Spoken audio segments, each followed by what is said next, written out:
En 1938, par un vieux sud-coréen qui s'appelle M. Chung Byung-lee. En 1938. C'est notre meilleure émission. M. Chung Byung-lee. Et il a créé, ça ne vendait que du riz et du sucre. Un jour, du riz et du sucre. Le Samsung qui vend les téléphones aujourd'hui. Le Samsung là qui est devenu FMN, firme multinationale, dans tous les domaines, c'est créé en 1938. Et ça ne vendait que du riz. Ça ne vendait que du riz et du sucre. Et imaginez-vous un jour, le gars il a confectionné 150 000 nouveaux modèles destinés à l'embarquement, à l'exportation. Un de ses amis vint dans l'entreprise, il lui offrit un modèle. Le gars il rentre à la maison, il découvre une toute petite défaillance technologique. Il revient avec le téléphone voir M. Chung Byung-lee, qui dit les téléphones qui sont au port, ramenez-les-moi, les 150 000 nouveaux modèles. On alla les rapatrier. Il convoqua tous les ouvriers, toutes les ressources humaines. Il leur dit, il brûla les 150 000 nouveaux modèles devant eux. Les gens pleuraient parce que c'est des centaines et des centaines d'heures qui sont parties ainsi en fumée. Il leur dit, rentrez dans vos bureaux et faites-moi de la qualité. C'est la raison pour laquelle le Samsung Dios, ça tombe du premier étage. Assure-toi qu'aucune pièce ne manque. Tu rassembles, tu appuies sur on et ça redémarre. L'exigence revient encore. Exactement. Donc, et l'autre chose, c'est quoi? L'innovation. La créativité dont vous parlez tout à l'heure. Samsung, le PDG de Samsung, M. Chung Byung-lee, a appelé tous ses employés devant lui.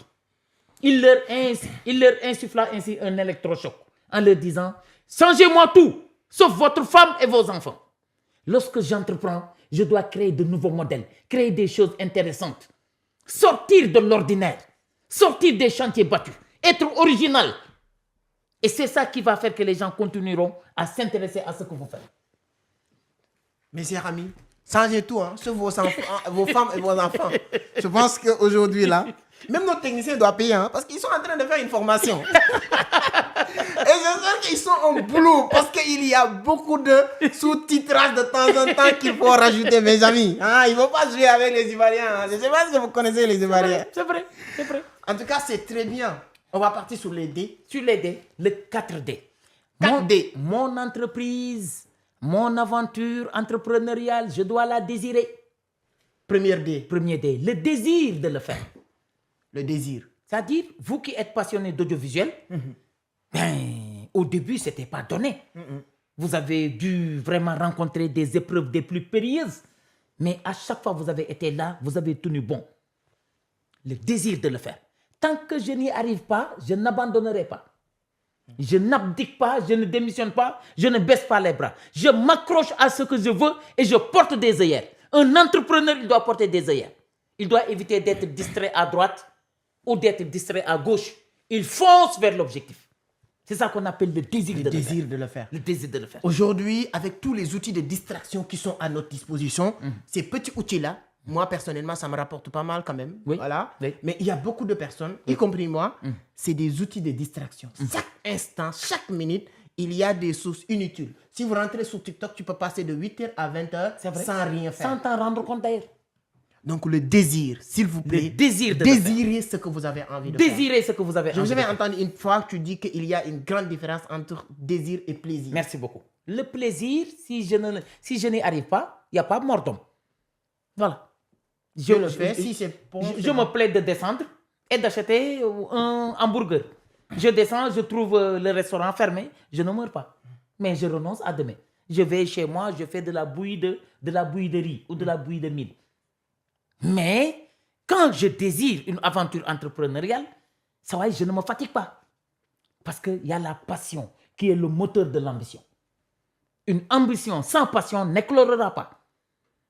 Parce que c'est la passion qui est cette énergie supplémentaire qui nous permet de continuer à encore avancer lorsque l'horizon s'assombrit. Lorsque les choses deviennent très difficiles, il n'y a que la passion qui permet à l'ambition de continuer à avancer. Mes chers amis, le désir. Le désir de le faire. Donc moi, j'ai noté. Deuxième D, la décision de passer à l'action. La décision de passer à l'action. En wolof, ken du jëf ba raw la nga fas yéene di wax ba dab ko. Ken du jëf ba raw la ngay wax ba dab ko. Quelqu'un ne te devancera pas de par la pertinence et la grandeur de ses actes, et que tu veuilles le rattraper par de simples paroles vaines et déconstructives. Jamais. Jamais de la vie. Vous êtes devant moi, grâce à vos actes pertinents. Moi, je suis là en train de vouloir parler pour vous rattraper. Je ne verrai même pas votre ombre. L'action. Le troisième D, la détermination. Qu'il pleuve, qu'il neige, qu'il fasse beau ou non, je m'accroche à ce que je veux. Je n'abdique pas, je ne démissionne pas, je ne renonce pas, je ne me décourage pas. La détermination. La détermination. Le quatrième D, il a construit les pays asiatiques, c'est la discipline. Avant de venir sur la discipline, la détermination, j'adore. C'est un grand mot. Martin Luther King disait, si tu peux plus voler, courir. Si tu peux plus courir, marche. Si tu peux plus marche, rampe.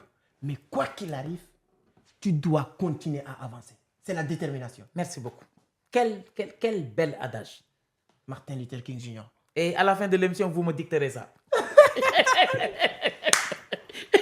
Non problème. J'adore voilà, Martin Luther King. Donc, discipline. La discipline. Elle a construit les pays asiatiques. Allez-y en Chine. Vous n'entendrez jamais un téléphone portable sonner en public. En Chine. C'est un ami qui est allé en Chine en stage, qui est revenu 6 mois après. Je lui ai dit, boy, raconte-moi comment ils ont fait pour se développer. Il m'a dit, cher ami, en Chine, tu n'entendras aucun téléphone portable sonner en public par peur de déranger autrui. Donc, moi, quand nous faisons ça, nous n'avons pas bi, nous faisons perturber, nous faisons déranger. C'est paradoxe. Toujours le paradoxe sénégalais. La discipline. Il me dit, en Chine, tu montes dans les bus en faisant l'appoint. Le receveur, ce n'est pas un commerçant. Ce n'est pas à lui de vous rendre la monnaie. Hein? Ici, on est obligé de mettre des affiches pour dire, ne présentez pas des billets de 2000, ne présentez pas des billets de 5000. La discipline. En Chine, à 17h, tout le monde pratique un sport de son choix. Pourquoi? Des ressources humaines de qualité. En quantité, mais en excellente santé. Et le sport, ça donne la santé. Tu vois, cette discipline collective, cette discipline sociale. Parce que Zig Ziglar a dit, c'est votre attitude, plus que votre aptitude, qui détermine votre altitude. Zig Ziglar. Zig Ziglar. Rendez-vous au sommet. Son fameux livre. Rendez-vous au sommet. Tu as vu, c'est la discipline qui développe les pays. Et comme je l'ai dit, sans discipline, il n'y a que de l'errance. Sans discipline, il n'y a que le fait de tourner autour du pot. C'est la discipline le premier intrant. Chers amis et frères, monsieur Seck, imaginez-vous, regardez, le développement d'un pays, ce n'est pas une question de l'étendue du pays. Ce n'est pas une question de ressources naturelles. Ce n'est pas une question d'âge. Dites-moi pourquoi, s'il vous plaît, chers amis. Pourquoi? Regardez des pays comme l'Inde et la Corée. Ils ont plus de 1000 ans. Et jusqu'à présent, ils frappent à la porte de l'émergence. Au moment où des pays comme la Suisse sont de jeunes États émergents qui ont parvenu à se développer. Qui sont parvenus à se développer. Moi, j'étais à Dubaï, un pays de moins de 1 million de personnes, mais de 1 million d'habitants. Merci. Le pays n'a rien à part le pétrole. Rien. On les appelle les pétrodollars. Ils ont construit le pays dans un désert. Un pays où il n'y a pas de mer, ils ont créé une mer artificielle. Artificielle. Un pays où il n'y a rien, il y a 50 ans de cela, et aujourd'hui, Américains,